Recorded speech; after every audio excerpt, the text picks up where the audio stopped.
Alô amigos do canal Pare De Pensar Pobre, hoje vamos conhecer o maior aquário do país, o Aquário de Vancouver. Vou ver se dá pra filmar lá dentro, pra mostrar algumas coisinhas pra vocês. Muito legal, pinguim, golfinho, foca, tem de tudo. Vamos lá!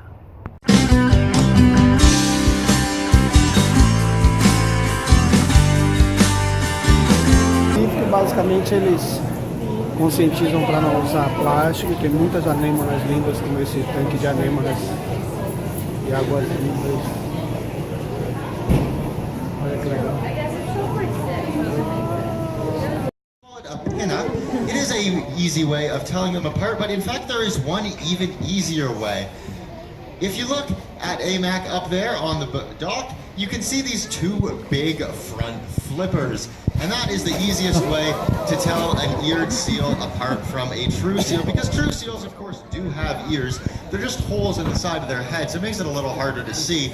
But these two big front fins, it is very, very evident whether an animal has them or not. Sea lions use these flippers in order to move around on land more effectively. They can actually reach speeds of up to 15 kilometers an hour on land, so that makes them able to pretty much outrun any land predator that may come across. Or, in addition, they can catch prey on land much more effectively. It also allows them to move very quickly in short bursts when they're in the water. True seals, on the other hand, have these very, very small, very reduced front flippers, and that makes them a lot more efficient in the water because they're a lot more streamlined, but they can't move very effectively on land at all. They move in this little inchworm type motion that we call galumphing. So I've told you a little bit about how to tell a sea lion from a seal, but what about different species of sea lions, telling them from one another? Because here at the Vancouver Aquarium, stick the tongue out. Okay, we give them fish. If they do something that we don't really like, the only thing we have to do is ignore that behavior and then ask for what we want again. Then we reinforce. That is important because we have to make sure that, for example, we know how heavy they are, okay? So at the beginning when they were here, it was impossible for us to actually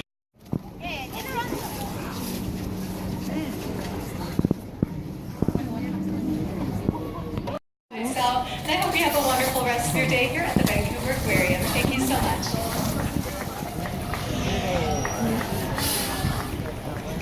Thank you so much once again for joining us for the dolphin training session. If you have any questions, my name is Caroline. You'll find me just over by the right-hand side here at the bridge if you'd like to come on by. As you can see, there's a lot going on still, so feel free to stick around for the rest of the training session. And I hope you enjoy the rest of your day here at the Vancouver Aquarium. Thank you so much.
Helen is. She is a rescued dolphin. Does anyone here already know about Helen's story? Show of hands if you're familiar with Helen.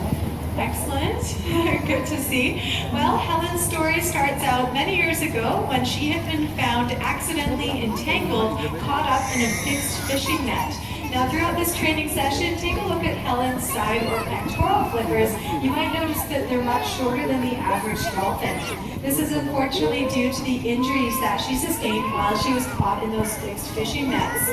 Thankfully though, Helen was found and rescued and brought back to a rehabilitation center in Japan where she was given medical care and attention to bring her back to health. For Helen, however, she was deemed non-releasable by the government because she would not be able to survive if she was back out in the ocean.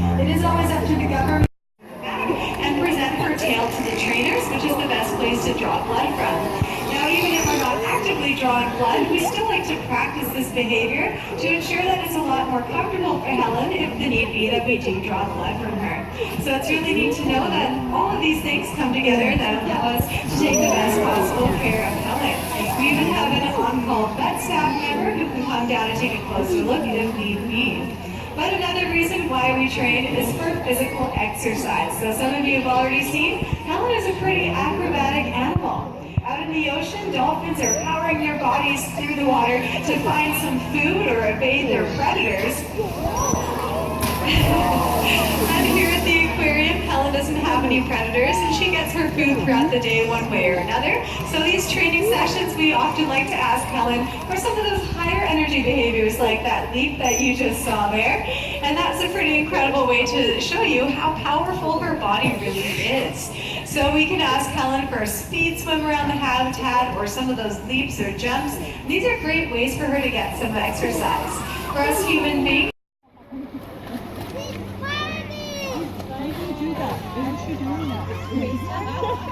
With the whole fam. No, he's like almost 5. He's like a week. I know. Remember when he was born? Yeah, what about me? I'm 58 in a week. No, I'm 58.